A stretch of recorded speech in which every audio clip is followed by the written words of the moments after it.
Mic check. Money check. Mindset check. This is Mic'd Up Money Reloaded.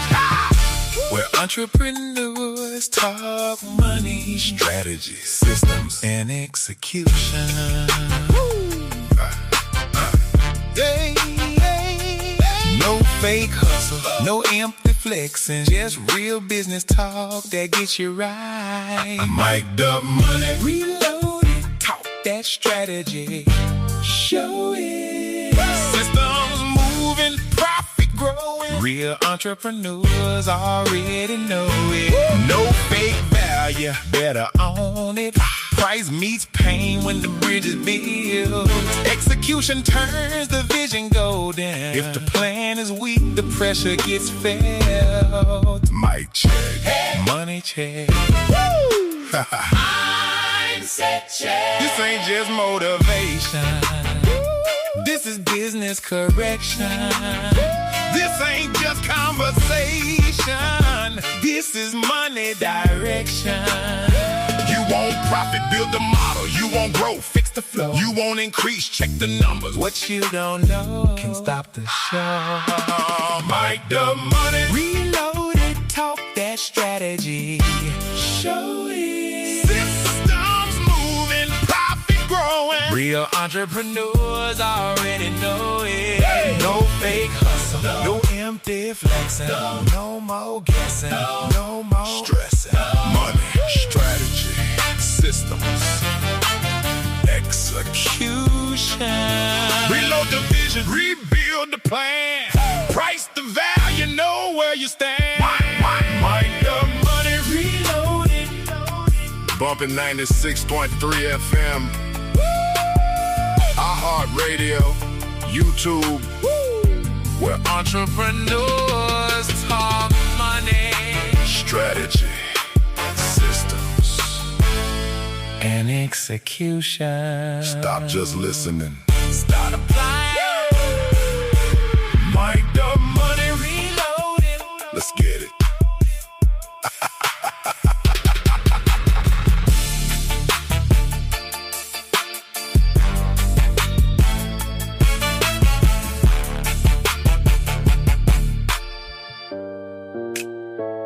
Let's get it.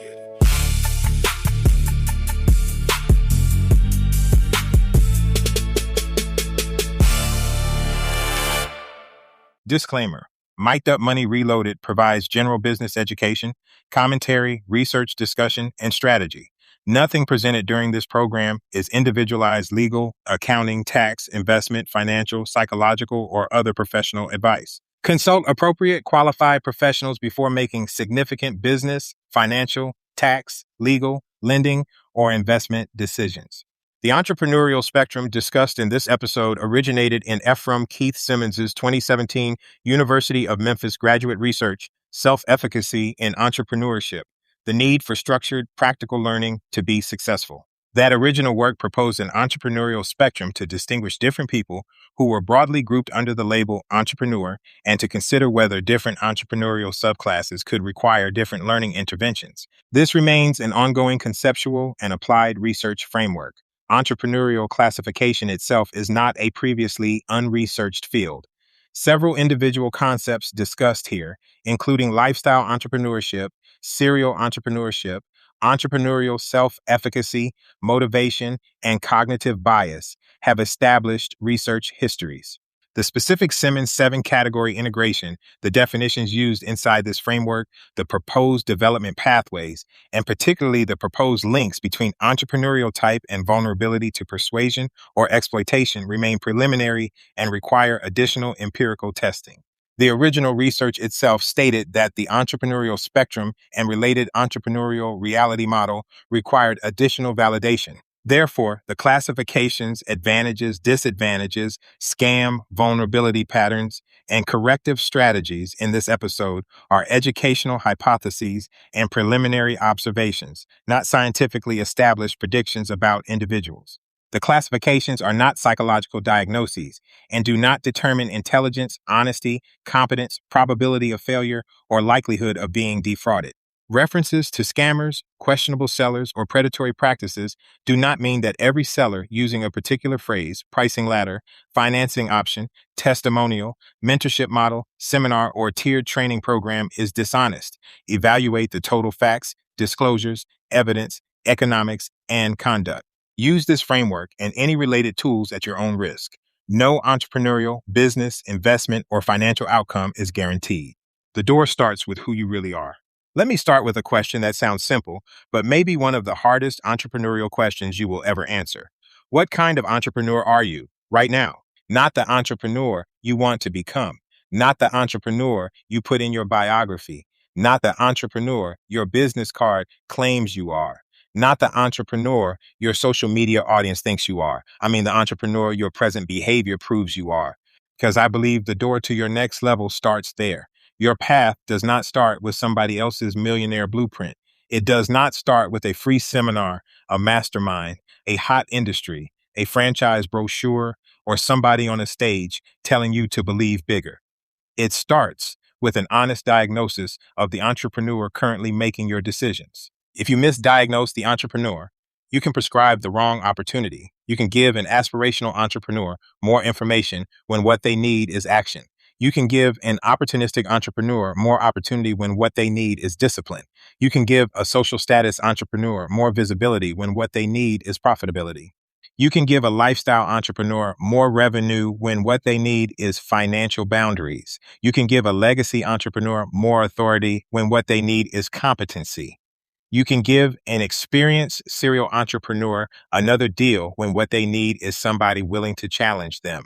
The path forward is individual because the entrepreneur walking it is individual. Welcome to Mic'd Up Money Reloaded, where entrepreneurs talk money, strategy, systems, and execution. Today, we are going to identify 7 entrepreneurial types, examine the strengths and traps attached to each one. Look at how questionable sellers can exploit those tendencies and then move beyond defense. We are going to build the positive side, how you inventory your talent, stack your skills, master greed, find an untapped need, connect unrelated experiences, and begin developing an individualized success path nobody can sell you because nobody else has lived your exact life. Segment 1. Why the entrepreneurial type comes first. In 2017, during graduate research at the University of Memphis, I developed what I called an entrepreneurial spectrum. The underlying question was simple.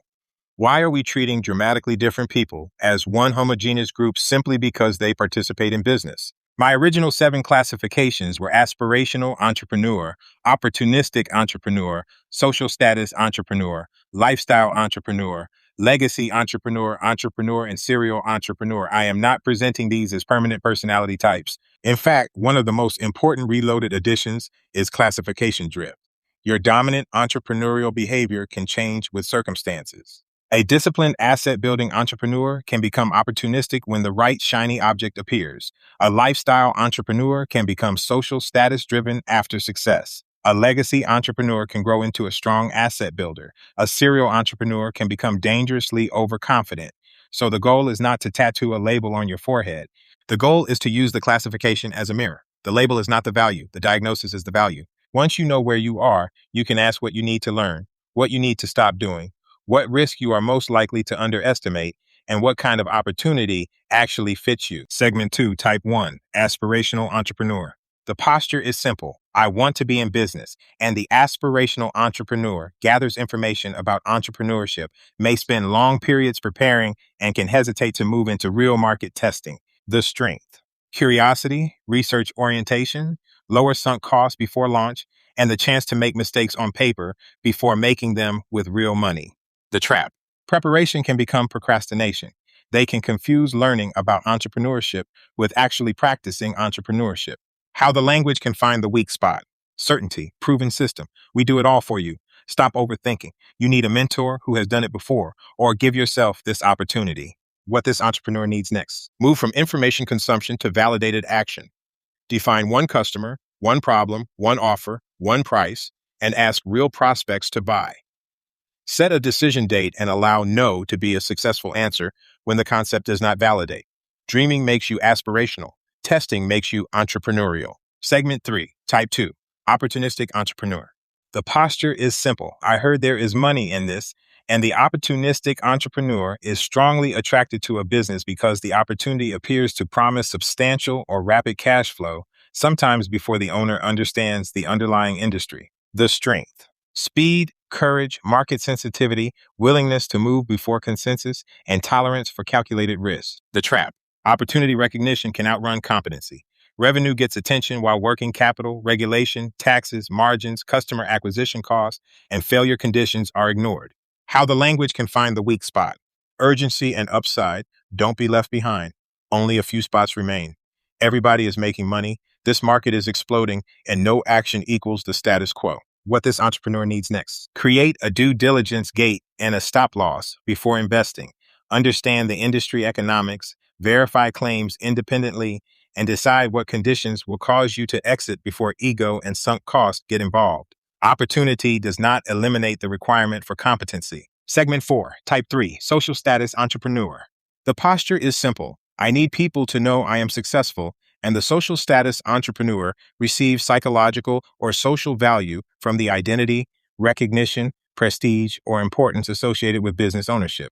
The strength: visibility, promotion, networking, confidence, presentation, personal branding, and social influence can become legitimate customer acquisition assets. The trap: appearance can outrank economics. The owner may spend to preserve the image of success while profitability, taxes, cash flow, or operational fundamentals deteriorate. How the language can find the weak spot: prestige and identity, elite, inner circle, VIP. You deserve better.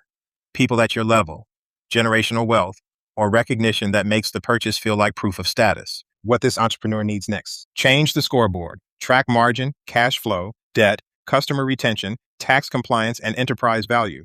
Before image spending, ask, would I still buy this if nobody outside the company ever knew? Some sellers do not sell success, they sell the costume.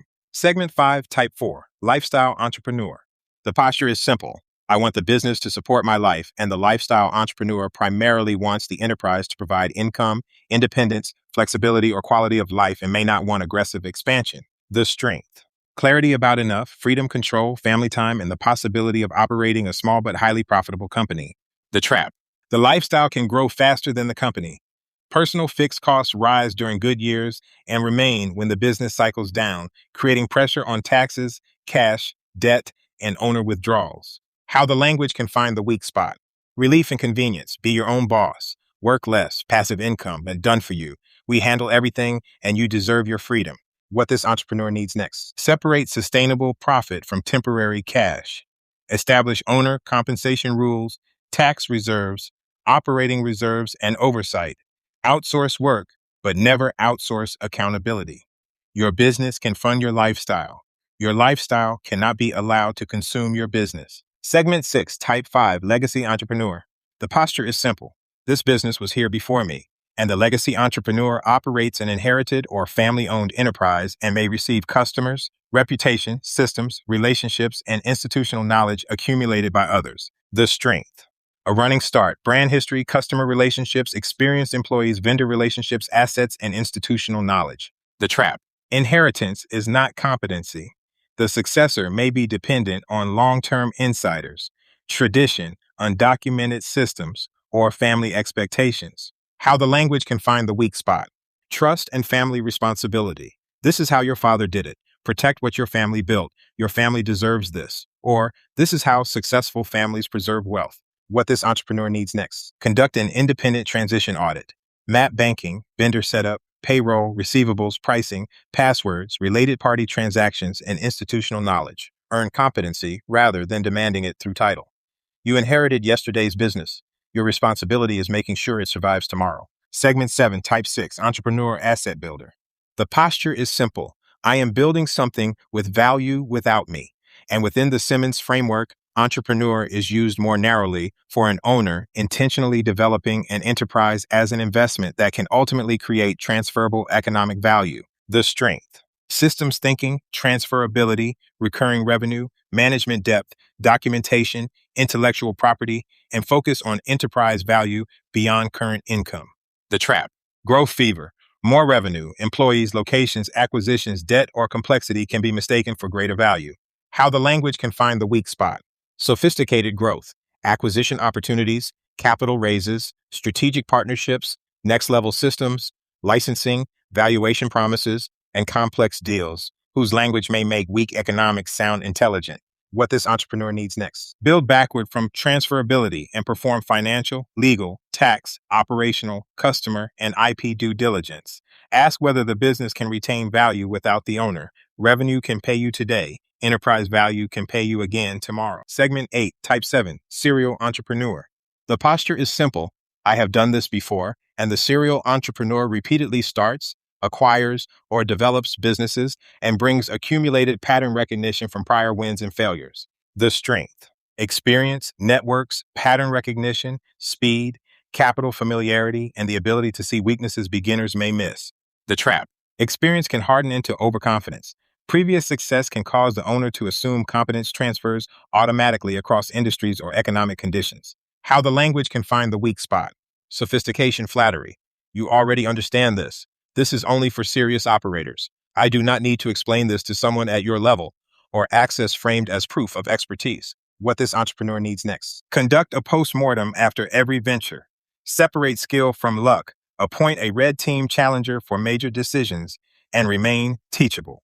Your experience can protect you from a scam until your experience convinces you that you cannot be scammed. Segment 9, Scammer Word Mining. Listen to the language. Questionable sellers do not always begin by selling the product. They often begin by learning which words unlock you. They listen to your frustration, your ambition, your family concerns, your desire for status, and your fear of being left behind. Then the offer is wrapped in language that already agrees with what you want to believe.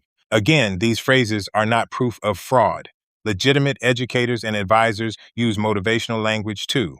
The warning is when emotionally powerful language replaces evidence, transparency, realistic economics, research, or the freedom to say no. Generational wealth. This can transform an ordinary purchase into a moral obligation to your children and grandchildren. Ask a colder question. What asset will I actually own after I pay you? Will my balance sheet, transferable IP, cash flow, or capability measurably improve? Proven system. Proven is a conclusion. Evidence should produce the conclusion. Ask, proven by whom, on how many people, in what industries, over what period, with what failure rate, and can I inspect the evidence? Don't be left behind. This activates FOMO and makes the cost of waiting feel larger than the cost of being wrong. Legitimate opportunities can be time sensitive, but the time constraint should be explainable and independently verifiable. You need a mentor who has done this before. Mentorship can be valuable, but verify who actually delivers the service. If the face and experience used to sell the program belong to a famous founder, but the service is delivered by a trained employee following a playbook, that may still be a legitimate product, but it is a different product. Make sure the expertise advertised is the expertise delivered. You deserve better. Give yourself the opportunity. These phrases can turn a commercial decision into a test of self-worth. You can believe in yourself and reject a bad deal. Self-confidence does not require financial gullibility. Be your own boss. Entrepreneurship can create autonomy, but customers, payroll, taxes, debt, regulation, and cash flow create obligations. If the sales pitch includes freedom but excludes responsibility, you are hearing only half the model. No action equals the status quo. Sometimes that is true, but do not allow a seller to redefine due diligence as fear. Research is action. Reading the contract, calling references, running the numbers, and having an attorney review a major agreement are all forms of action. The person who gets paid when you say yes should not control how much research you are allowed to do before saying yes. Don't just listen to what somebody is selling. Listen to which version of you they are trying to sell it to. Segment 10, the financial prequalification ladder. Some questionable opportunity models do not begin with a $10,000 sale. They financially qualify the customer over time.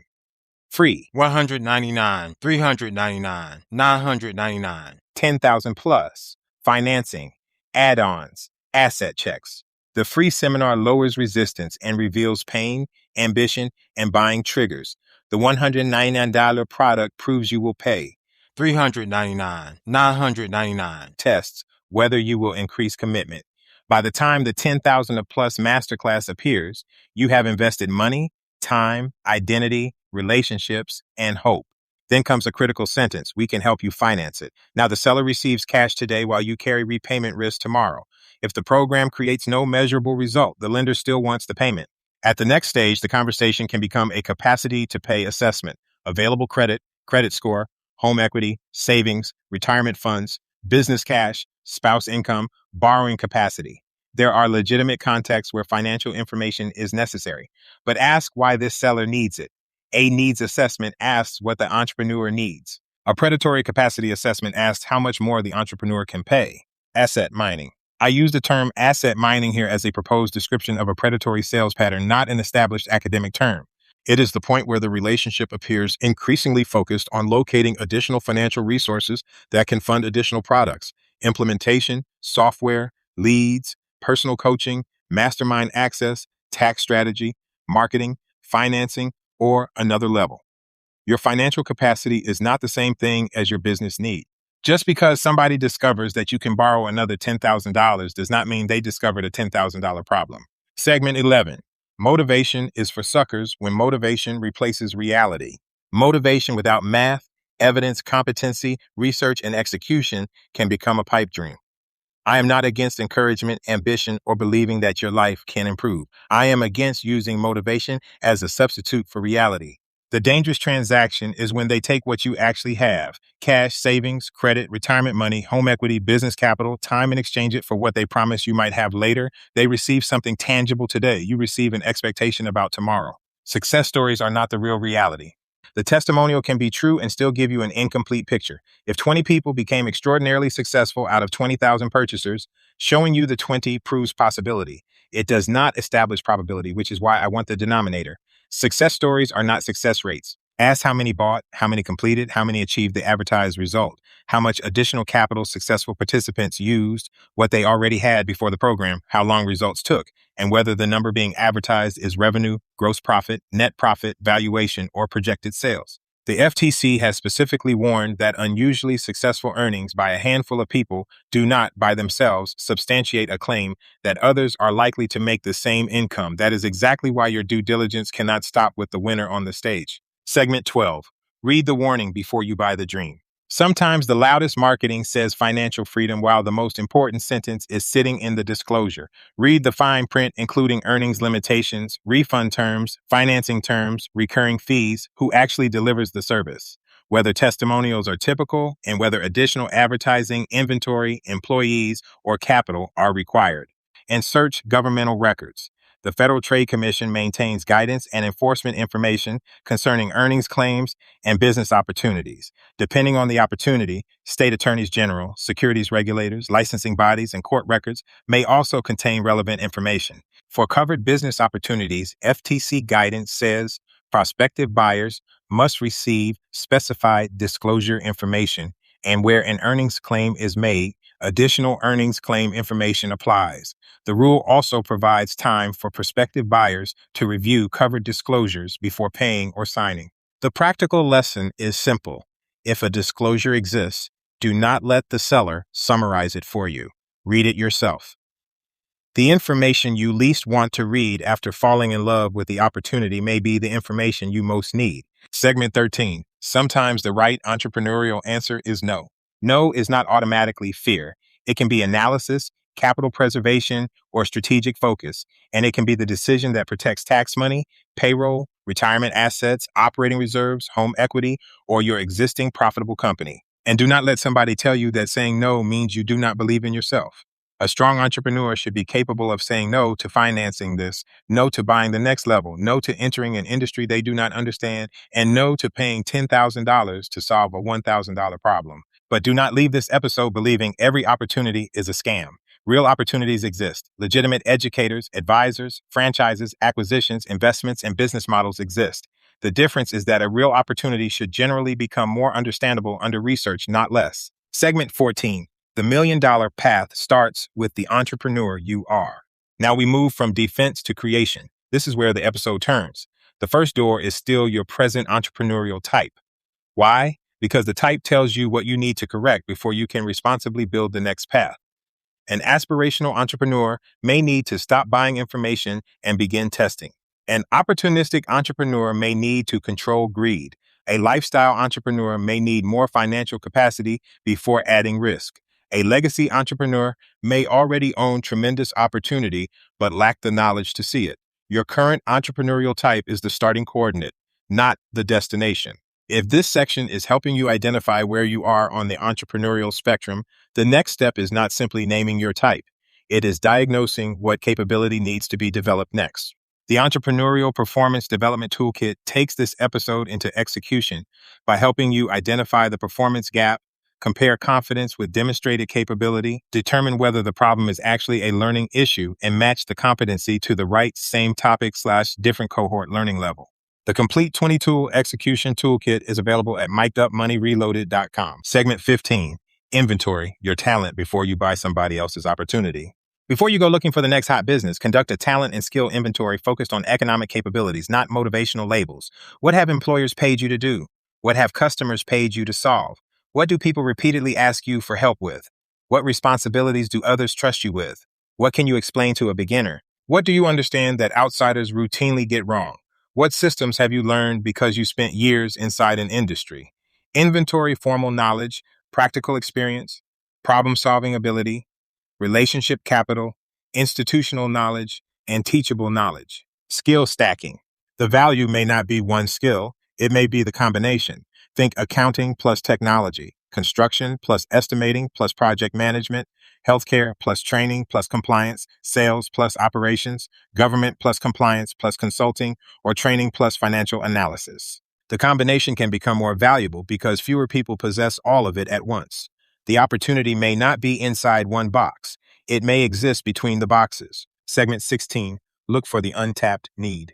Do not begin with what business is making money. Begin with what keeps going wrong. Ask what customers repeatedly complain about, what costs them money, what wastes time, what creates risk, what is still manual, what requires 3 vendors because nobody has combined it correctly, and what changed because of technology, regulation, demographics, or customer behavior. An untapped need often does not announce itself as a business opportunity. Sometimes it sounds like, why doesn't somebody fix this? Skill plus specialization plus untapped need plus verified demand plus profitable delivery plus execution discipline equals potential opportunity. Segment 17, master greed. You can become good at spotting opportunity and still destroy yourself if you cannot master greed. Mastering greed does not mean eliminating ambition. It means seeing a large potential reward without allowing the size of the reward to lower your standards for evidence, competency, due diligence, or risk control. Greed asks whether this can make money. Strategy asks whether you should be the person doing it. A good opportunity can still be a bad opportunity for you. Use the 50% test. If the promised income were cut in half, would you still want the business? If nobody ever knew how much it could make, would you still want to operate it? If the answer disappears when the advertised money disappears, you may be buying greed rather than fit. The bigger the promised return, the higher your evidence standard should become. Segment 18, connect the dots, experiential convergence. This is where I want to add a concept beyond ordinary skill stacking, experiential convergence. Skill stacking says multiple abilities become more valuable together. Experiential convergence says your jobs, successes, failures, industries, relationships, education, and hard lessons can converge into an individualized capability that no course could have deliberately designed for you. The job you hated may have taught you bad management recognition. The business that failed may have taught you pricing. Government work may have taught you compliance. A sales job may have taught you customer psychology. Training may have taught you how to transfer knowledge. A crisis may have taught you how to fix broken systems. Your resume tells you where you worked. Your entrepreneurial analysis should tell you what all of those experiences built inside you. Failure is not just loss. It can become intellectual property. You can lose twice. First, when the failure costs you money, and again when you refuse to extract the lesson. Convert failure into pattern recognition, a checklist, a warning system, a process, a consulting method, a training module, or a better decision rule. Success must be deconstructed too. Undocumented success is hard to repeat. Ask why the project worked, what sequence mattered, which part was skill, which part was luck, and whether the result can be taught or systematized. Experience arbitrage. Knowledge that is ordinary in one industry can be rare and valuable in another. A corporate onboarding system may transform a small company.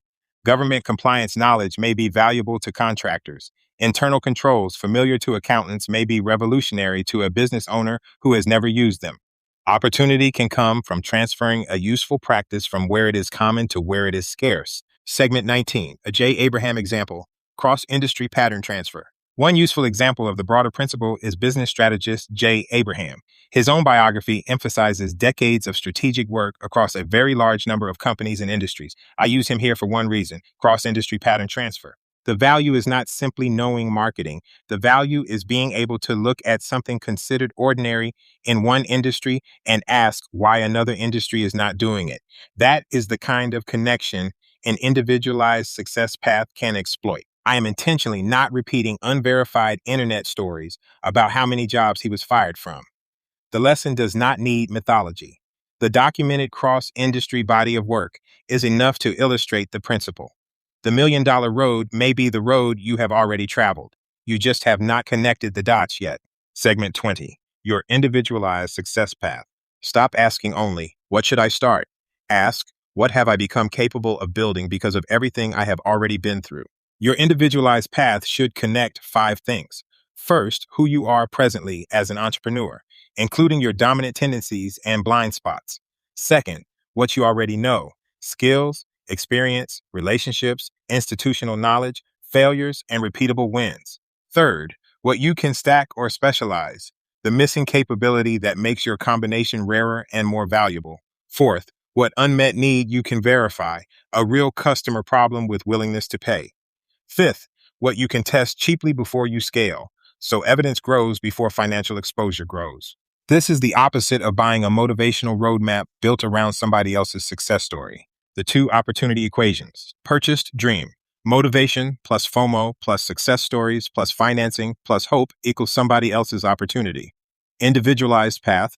Present type awareness plus experience plus skill stack plus specialization plus untapped need plus verified demand plus profitable delivery plus execution equals your opportunity. Segment 21, future self-theft and the financial exposure ceiling. When you finance an unproven opportunity, today's motivated version of you may be writing checks. Tomorrow's realistic version of you has to pay. I call that future self-theft when the present decision consumes future cash flow without sufficient evidence of future value. Before any major unproven opportunity, set a financial exposure ceiling. Decide what you can afford to lose without threatening taxes, payroll, essential operating cash, emergency reserves, retirement security, housing, or family obligations. Do not let the seller determine your risk tolerance by discovering how much credit you have. Don't let today's motivated version of you write checks. Tomorrow's realistic version of you has to pay. Segment 22. Implement before you level up. Another simple discipline. Measure implementation before buying more education. If you implemented 20% of the $999 program, buying the $10,000 program may not solve your problem. Your problem may be execution. Before another purchase, document what you implemented, what measurable result it produced, what you have not implemented, and why the next product is necessary. A moving finish line is a warning. First, you were told the program was enough. Then it became foundational. Then you needed implementation, then scale, then access, then another level. Is my business performance improving as fast as my spending on business education? Segment 23, the red team rule. For major opportunities, acquisitions, masterminds, partnerships, or finance programs, appoint somebody whose job is not to encourage you. Their job is to try to kill the deal. Give them the contract, assumptions, economics, testimonials, disclosures, financing, and your reason for wanting it. Ask them to identify every reason you should not proceed. If the opportunity survives intelligent opposition, you know more than you did when everybody around you was cheering. Strategic hustling moment. Your entrepreneurial type is the door. Your accumulated experience is the material. Verified need is the market. And discipline is the lock. Each type has a strength that can become excessive. The aspirational entrepreneur's curiosity can become endless preparation. The opportunistic entrepreneur's courage can become recklessness. The social status entrepreneur's visibility can become vanity. The lifestyle entrepreneur's pursuit of freedom can become loss of oversight. The legacy entrepreneur's loyalty can become misplaced trust. The asset builder's ambition can become deal fever. And the serial entrepreneur's experience can become arrogance. The goal is not to eliminate the strength, it is to control the excess. Then build from what is real, your skills, your scar tissue, your knowledge, your relationships, your documented wins, your failures, and the customer problems you are unusually equipped to understand. Don't chase somebody else's million-dollar road. Connect the dots on the road you have already traveled. Find the problem you are unusually equipped to solve and build your own. Final self-assessment. Ask this before the show ends. First, ask which entrepreneurial type best describes my present behavior, not my desired identity. Second, what strength comes with that type, and when does that strength become dangerous? Third, which emotional words make me easiest to sell? Fourth, what is the largest financial exposure I can responsibly take without threatening essential assets? Fifth, what skills, jobs, failures, successes, and relationships have I never connected? Sixth, what combination of those capabilities is unusually valuable? Seventh, what real customer problem repeatedly appears around me? Eighth, what specialization would make me more useful to that customer? Ninth, what is the cheapest real market test I can run before I scale? And 10th, am I trying to buy somebody else's opportunity because I have not done the work to discover my own? Close. Almost a decade ago, I developed the Entrepreneurial Spectrum because I believed we were oversimplifying entrepreneurship. I still believe that. But today, I would take the framework further. The classification is not the destination, it is the door. You cannot intelligently choose your next path until you honestly identify the entrepreneur presently making the decisions. Once you do that, you can build the missing discipline, correct the blind spot, and begin looking at the raw material already inside your history. Maybe the job you hated taught you something. Maybe the business that failed taught you something. Maybe the career that looked disconnected actually gave you cross-industry intelligence. Maybe your strongest opportunity is not the business everybody is talking about. Maybe it is the problem everybody around you keeps complaining about. Research the opportunity, read the warnings, and check the economics before you commit. Master greed, stack the skills, increase specialization, test demand, and pilot before you scale. And when the answer is no, say no without apology. Because a success story is not your forecast, a motivational speech is not your business model, available credit is not your opportunity, and somebody else's millionaire road is not automatically your road. The road to success becomes yours when you can connect who you are, what you know, what you have survived, what the market needs, and what you can execute profitably. I'm Efrem Keith Simmons, and this is Mic'd Up Money Reloaded, where entrepreneurs talk money, strategy, systems, and execution. Know your type and your numbers, know your vulnerabilities and your value, connect the dots, and build accordingly. Behavior is the receipt, value is the road. If you are ready to move from identifying your entrepreneurial type to building the capability your next level actually requires, use the Entrepreneurial Performance Development Toolkit. It gives you 34 execution tools to diagnose the gap, match the right learning cohort, build the missing capability, calibrate confidence against performance, and create a practical development path. Get the complete toolkit at mic'dupmoneyreloaded.com. Then use what you learned in this episode to build from evidence instead of somebody else's entrepreneurial script. Help us execute by liking, sharing, and subscribing to Mic'd Up Money Reloaded on all social media platforms. Also, re-listen to this episode on YouTube and all podcasting platforms. Your help will allow this message to expand to listeners who need this information badly. Comment great business education to help us expand in the algorithms. Mic check. Money check. Mindset check. This is Mic'd Up Money Reloaded. Where entrepreneurs talk money, strategy, systems, and execution. No fake hustle, no empty flexing, just real business talk that gets you right. Mic'd Up Money Reloaded, talk that strategy, show it. Systems moving, profit growing. Real entrepreneurs already know it. No fake value, Better own it. Price meets pain when the bridge is built. Execution turns the vision golden. If the plan is weak, the pressure gets felt. mic check. Money check. Mindset check. This ain't just motivation. This is business correction. This ain't just conversation. This is money direction. You want profit, build the model. You want growth, Fix the flow. you want increase, check the numbers. What you don't know can stop the show. Mic'd Up Money Reloaded, talk that strategy. Show it. Systems moving, profit growing. Real entrepreneurs already know it. No fake hustle, no empty flexing, no more guessing, no more stressing. Money, strategy, systems, Execution. reload the vision, rebuild the plan, price the value, know where you stand. Mind the money, Reloaded. bumping 96.3 FM, iHeartRadio, YouTube, Where entrepreneurs talk money strategy, systems.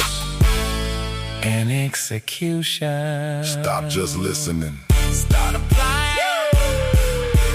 Mind the money, Reloaded. let's get it.